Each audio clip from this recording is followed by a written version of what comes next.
Bom, tem mais algumas coisas que eu queria falar sobre, não é sobre literatura, é sobre rede social. Bom, eu tô trabalhando nessa porra para tentar desmistificar essa bolha escrota de mediocridade que a gente vive.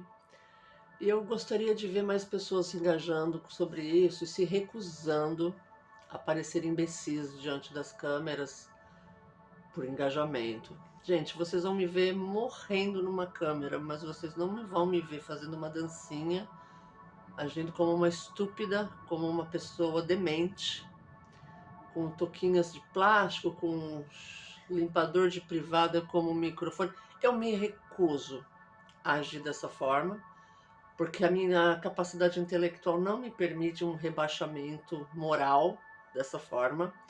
E eu acho muito lamentável quando eu vejo alguém que eu até considerava fazendo isso. E assim, eu tenho visto, graças a Deus, algumas pessoas falando sobre isso. Eu vi um advogado falando sobre ter visto um advogado agindo como um imbecil, fazendo uma dancinha, destruindo toda a sua capacidade de autoridade profissional, que foi construída há por anos, né? E em um minuto ele destrói isso parecendo um imbecil. Você contrataria um advogado que faz uma dancinha esdrúxula na frente de uma câmera para ter visualização? Você contrataria uma mentora literária como eu para te ajudar a escrever um livro, para te dar as orientações? Essa palavra mentoria também eu já tô achando ela meio cafona, porque tudo é mentoria, todo mundo é mentor. Ninguém é mentor de nada, gente. Eu posso, no máximo, ser uma orientadora de escrita, uma crítica literária, fazer leituras críticas, fazer acompanhamento de escrita. Agora, essa coisa de mentoria já deu no saco. Já vamos ser sinceros, essa coisa de mentoria, eu já não estou nem usando mais esse termo, porque para mim já é cafona, já é patético, porque todo mundo. Eu vejo pessoas que não sabem escrever, que não sabem fazer uma análise ortográfica, que só tem erros ortográficos quando escrevem, erros quando falam, e estão aí orientando pessoas. Eu sei que eu estou no começo dessa minha mudança, eu ainda não estou completamente estabelecida profissionalmente sobre isso, mas eu estou construindo a minha personalidade como autora e orientadora literária. Então, assim, eu não vou me rebaixar a fazer esse tipo de coisa, gente. Eu nunca me rebaixei. Por mais que eu já vi pessoas agindo como imbecis ao longo da minha vida, perto de mim fisicamente, eu nunca consegui fazer o mesmo. Eu nunca consegui me comportar de uma maneira esdrúxula, porque o meu senso crítico, autocrítico, é muito grande. Eu tenho muito medo de ser vista como uma imbecil. Isso eu cresci desde criança. Como eu sofri muito bullying quando eu era criança, fui muito agredida psicologicamente pelas crianças na escola. Foi um contexto muito ruim a minha fase escolar. Eu pedia para minha mãe para parar de estudar, gente. Para vocês terem uma noção, eu pedia para parar de estudar porque eu não me encaixava num contexto infantil ou adolescente da época. E eu sempre parecia um ET, eles me chamavam de Karen, o oitavo passageiro, ou Karen, Karen a estranha.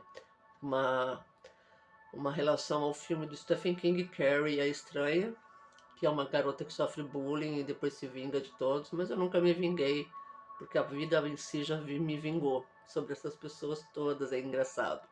Eu nunca precisei mover um dedo, acho que só uma força da minha vibração já emana o que é para ser emanado e devolve para a pessoa tudo que foi feito. Então meu período infantil foi muito difícil. Então eu cresci com medo de rejeição, de ser ridicularizada muito intenso. Isso desenvolveu um senso crítico em mim.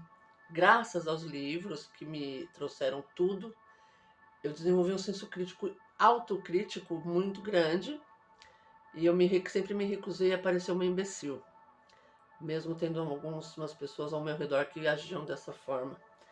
Então é isso, assim, eu estou desenvolvendo a minha autoridade nessas redes sociais.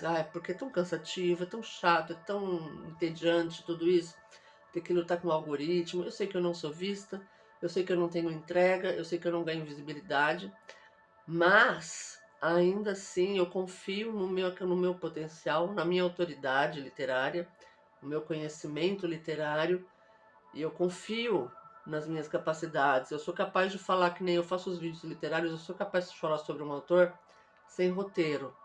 Porque eu, como eu estava dizendo no vídeo do Saramago, eu falo o que esse autor causou em mim, dentro da minha alma, o que ele me causou, as sensações físicas e emocionais que eu tive lendo esse autor.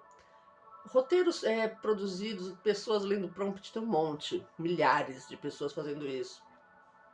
Até depois quero fazer um outro vídeo sobre o Kafka, para dizer quais são as impressões emocionais que ele me causa. E então, assim, se vocês querem vídeos roteirizados, essas coisas, procurem por aí.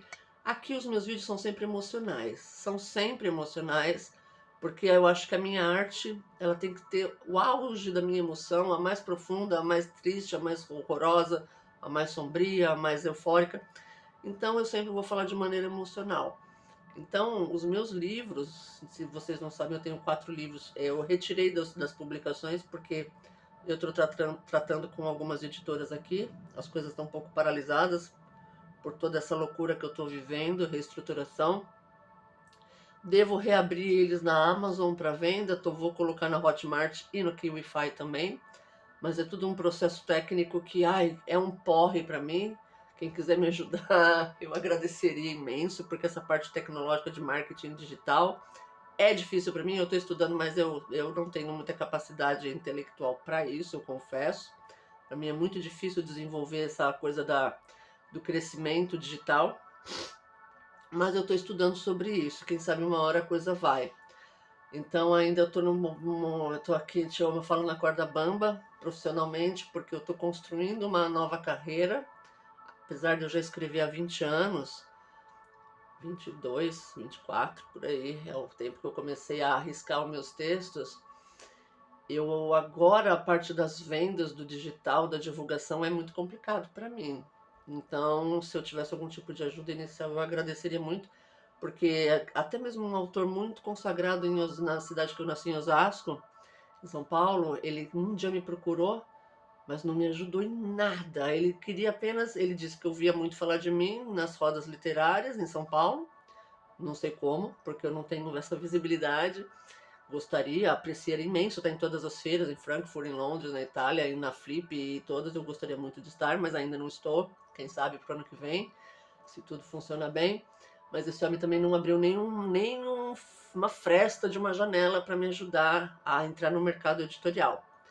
Talvez por medo, por insegurança, concorrência, a mania da concorrência. As pessoas nunca vão entender. É o ego, né? Os artistas daquela cidade, eles têm um grande problema egóico, que faz com que eles tentem sempre se destacar em cima de um outro numa competição esdrúxula que não existe, porque a arte não é competitiva. A arte não é competitiva. Ela tem um público que vai aderir e um público que não vai aderir.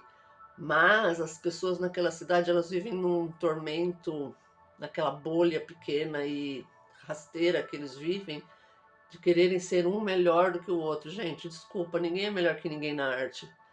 E quando vocês entenderem isso, talvez vocês cresçam artisticamente, vocês saiam daquela cidade, expandam seus horizontes um pouco. Mas enfim, a luta é constante, contínua, e eu fico firme aqui nos meus momentos de fraqueza e de força. Uma hora as coisas vão deslanchar. Eu queria deixar só esse recado para as mulheres, principalmente. Confiem, confiem e sejam fortes. Não é fácil, ninguém está falando que é, mas uma hora a coisa funciona. Um beijo.